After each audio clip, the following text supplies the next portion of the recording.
ভাইয়েরা, বোনেরা, বন্ধুরা, বেশ খানিকক্ষণ ধরে এই সভা চলছে, আমারই আসতে দেরি হলো। আর মাঝখানে আপনারা তো জানেনই, তারাতলার পর থেকে রাস্তার অবস্থা। এখন ডবল ইঞ্জিন সরকার চলছে আমাদের রাজ্যে। একদিন পর্যন্ত মমতার পশ্চিমবঙ্গ সরকার আর মোদীর ভারত সরকার চলছিল। এই রাস্তাটা পশ্চিমবঙ্গ সরকারের রাস্তা নাকি পোর্টের রাস্তা, এ বলে আমি সারাবো না তুই সারা, ও বলে তুই সারা, আমি সারাবো না তুই সারা, এই করতে করতে 15 বছর কাটিয়েছিল। এখন পোর্ট ট্রাস্টও ওদের, পশ্চিমবঙ্গ সরকারও ওদের। তবু কজন্ম লাগবে রাস্তা সারাতে আমরা জানি না। এদিকে তৃণমূলের পার্টি অফিস থেকে বিজেপির পার্টি অফিসে যাওয়ার রাস্তা তৈরি হয়ে গেল, গতকাল আপনারা দেখলেন। কিন্তু তারাতলা থেকে এখনো পর্যন্ত এই অব্দি আসার রাস্তা তৈরি হলো না। কবে তৈরি হবে আমরা কেউ জানি না। যাকে সেদিকে আমরা তাকিয়ে আছি, কিন্তু আমার আসতে অনেক দেরি হলো। আমি তার জন্য ক্ষমা চেয়ে আপনাদের কাছে আমি খুব বেশি কথার মধ্যে যাচ্ছি না, খুব বেশি সময় আপনাদের নিচ্ছি না। আপনারা সব দেখতে পাচ্ছেন আমাদের রাজ্যে কি ঘটছে। 2 মাস আগে আমাদের রাজ্যে সরকার পাল্টেছে। দেখুন, আমরা চেয়েছিলাম তৃণমূলের সরকার চলে যাক, আমরা চেয়েছিলাম তৃণমূল কংগ্রেসের সরকার গোহারা হারুক, এই নিয়ে কোনো দ্বিধা নেই, এই নিয়ে কোনো দ্বন্দ্ব নেই। কিন্তু আমরা তৃণমূলের চোর নেতাগুলোর মতো নই যে সরকার চলে যাওয়ার পরে কেলানি খাওয়ার ভয় হঠাৎ করে বিজেপির প্রশংসা করতে শুরু করে দেবো। আমরা তৃণমূলের চোরগুলোর মতো নই। আমরা বুক চুকে বলছি, এই পরিবর্তন হয়েছে, তৃণমূল হেরে গেছে, আমরা খুশি। কিন্তু বিজেপি জিতে গেছে বলে আমরা তার থেকেও বেশি দুঃখিত। আমরা কখনো চাইনি পশ্চিমবাংলায় বিজেপি জিতে সরকারে আসুক। ভোটের আগে শুভেন্দুর নামে গালাগাল দিয়ে, ভোটের পরে কেলানি খাওয়ার ভয় আর ছেড়ে যাওয়ার ভয় হঠাৎ করে বাড়িতে ডেকে মিডিয়াকে ডেকে শুভেন্দুর প্রশংসা করবো, ওই রাজনীতি করার জন্য আমরা কমিউনিস্ট পার্টি করি না। আমরা বিজেপির বিরুদ্ধে ছিলাম, বিজেপির বিরুদ্ধে আমরা আছি, আমরা বিজেপির বিরুদ্ধে থাকবো। তার জন্য জেলে যেতে হলে জেলে যাবো, মার খেতে হলে মার খাবো। কিন্তু আমরা কি চাইলাম সেটা বড় কথা নয়। বড় কথা হচ্ছে, পশ্চিমবাংলার একটা বড় অংশের মানুষ তারা চেয়েছিলেন বিজেপি সরকার আসুক, তারা বিজেপিকে ভোট দিয়েছেন, বিজেপি সরকার এসছেন।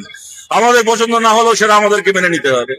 এটাও ঘটনা, 15 বছর ধরে তৃণমূলের সরকার চলার পরে 2 মাসের মধ্যে নতুন একটা সরকার এসছে।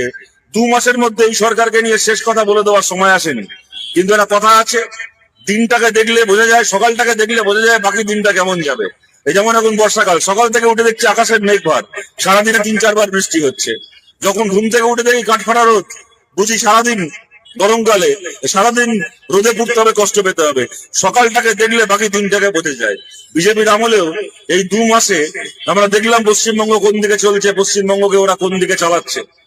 একটা সরকার এসছে, তাদের দলের, যে দল সরকারে এসছে, দলের মাথা সাংবাদিক সম্মেলন করে বলছে, টেলিভিশনে ইন্টারভিউ দিয়ে বলছে, কলেজে কলেজে গিয়ে সেমিনার করে বলছে কি না আমাদের রাজ্যে নাকি, আমাদের বাংলায় নাকি ওই ব্রিটিশের চিতচাটা দালাল শ্যামাপ্রসাদ সে নাকি বীর, আর নেতাজি নাকি গুন্ডা, নেতাজি সুভাষচন্দ্র বোস নাকি গুন্ডা। ওই যে গোপাল পাঠা, ওই গোপাল পাঠা নাকি সমাজ সংস্কারক, আর নেতাজি নাকি সমাজ বিরোধী, নেতাজি নাকি গুন্ডা।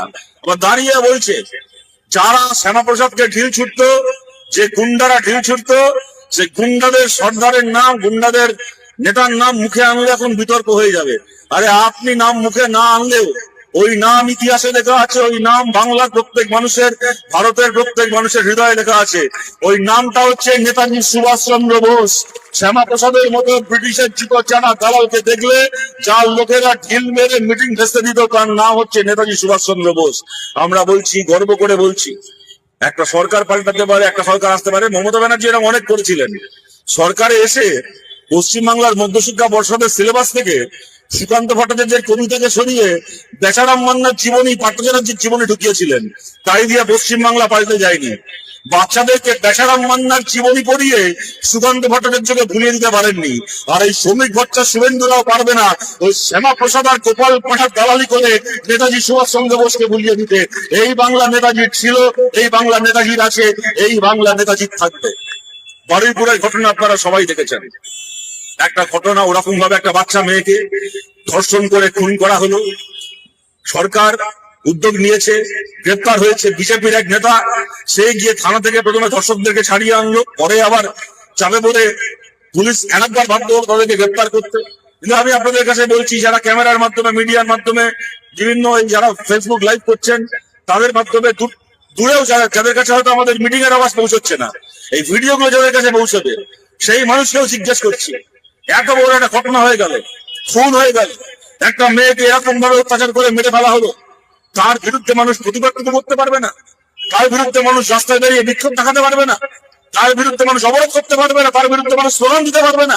আর তা যদি করা হয় তাহলে আজকে কাতারে কাতারে মানুষের নামে ফলস এফআইআর করে একটা গোটা এলাকাকে পুরুষ শূন্য করে 50 জনের উপরে ধর্ষণ করার জন্য 4 জন গ্রেপ্তার হয়েছে, তার মধ্যে একজনকে এনকাউন্টার করে মেরে দেওয়া হয়েছে।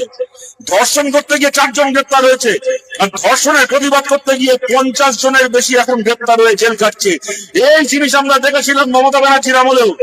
কামদুনি থেকে শুরু করে, পার্কস্ট্রিট থেকে শুরু করে, আর্চিকর থেকে শুরু করে এই কসবার কলেজ পর্যন্ত ধর্ষণ করে যতটা গ্রেপ্তার হতো, ধর্ষণের প্রতিবাদ করলে তার থেকে বেশি গ্রেপ্তার হতো। ধর্ষণের প্রতিবাদ করে এখন সাধারণ মানুষ জেল কাটছে। শুভেন্দু অধিকারী আবার বলছে নাকি গুন্ডা দমন বিল আনবে, গুন্ডা দমন বিল পাস করিয়েছে, করে আবার বলছে শওকত মোল্লাদের মতো যারা গুন্ডা, যারা ওই সন্দেশখালী শেখ শাহজাহানের মতো গুন্ডা, তাদেরকে গ্রেপ্তার করার জন্য নাকি গুন্ডা দমন বিল, তাদেরকে সাহায্য করার জন্য নাকি গুন্ডা দমন বিল। আর এইটা শুনে অনেক মানুষ আবার কারণ আসছেন, অনেক মানুষের মনে হচ্ছে যে হ্যাঁ ঠিকই তো, সত্যি সত্যি। দেখুন, আমরা তৃণমূলের সরকারের আমলে কথা বলেছিলাম এই সরকার চিরকাল থাকবে না, এদেরও গণেশ একদিন উল্টাবে। কিন্তু পশ্চিমবাংলায় যে অপরাধগুলো এরা করে দিয়ে যাচ্ছে, এদের এই অপরাধগুলোর ফলে আগামী দিনে যারা আসবে তারা এদের এই অপরাধগুলোকে ব্যবহার করে 10টা অন্যায় কাজ সাজানোর অজুহাত তৈরি করতে পারবে, 10টা অন্যায় কাজ করার অজুহাত তৈরি করতে পারবে। সেই কাজ করছে বিজেপি। শওকত মোল্লা থেকে শুরু করে, শেখ শাহজাহান থেকে শুরু করে, ওদের একটার পর একটা ক্রিমিনাল যা অপরাধ করেছে আমরা সবাই জানি। তাদের গ্রেপ্তার হওয়া দরকার, তাদের চুরির সম্পত্তি বাজেয়াপ্ত হওয়া দরকার। এদের এক জন্ম কেন, সামনে 7 জন্ম এদের ছেলে মারা উচিত, এই নিয়ে কোনো সন্দেহ নেই। কিন্তু আপনাদেরকে বলছি, যাদের মনে হচ্ছে যে শওকত মোল্লা আর শেখ শাহজাহানদেরকে গ্রেপ্তার করার জন্য, জব্দ করার জন্য শুভেন্দুর এই গুন্ডা দমন আইন দরকার, তাদেরকে ভেবে দেখার জন্য অনুরোধ করছি।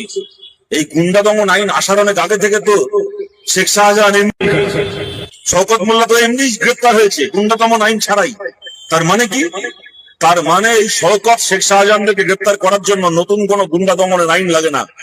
ভারতে একদিন পর্যন্ত যে আইনগুলো আছে সেই আইনের জোরেই শওকত, শাহজাহানদের মতো ক্রিমিনালদেরকে গ্রেপ্তার করা যায়, যদি কোন সরকার মনে করে যে আমি ক্রিমিনালদেরকে গ্রেপ্তার করব, অপরাধীদেরকে গ্রেপ্তার করব।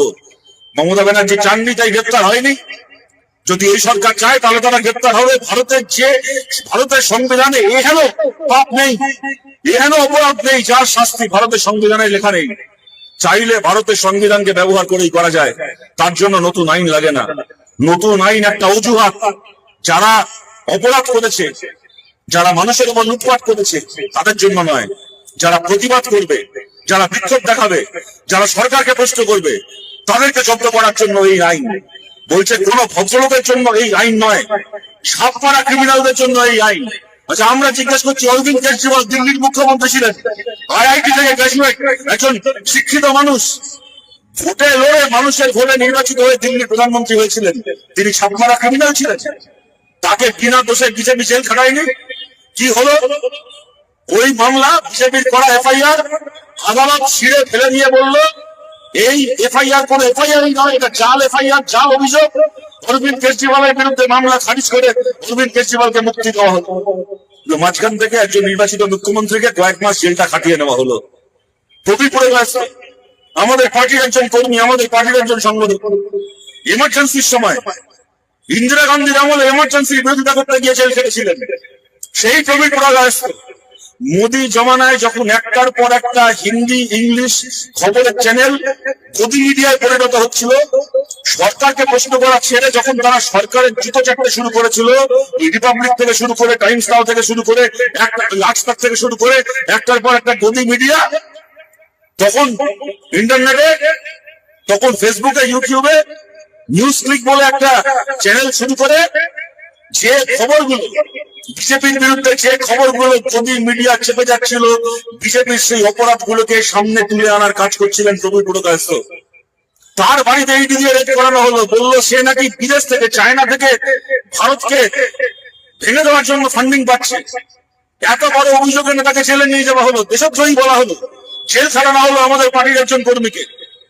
70 বছরের ওপর তার বয়স। ইন্দিরা গান্ধীর আমলে ইন্দিরা গান্ধীর বিরোধিতা করতে গিয়ে জেল কেটেছিলেন, এমার্জেন্সির বিরুদ্ধে লড়াই করতে গিয়ে জেল কেটেছিলেন, তাকে এই বয়সে নতুন করে জেল ঢোকানো হলো। কদিন আগে সেই মামলা আদালতে খারিজ করে দিয়েছে। আবার আদালত বলে দিয়েছে যাবতীয় অভিযোগ ফালতু অভিযোগ, যাবতীয় অভিযোগ 2 নম্বরই অভিযোগ প্রবীর পুরকায়স্থের বিরুদ্ধে মামলা খারিজ করে আদালত তাকে মুক্তি দিয়ে দিয়েছে, কিন্তু মাঝখান থেকে একজন মানুষকে জেলটা এরা কয়েক মাস খাটিয়ে নিল।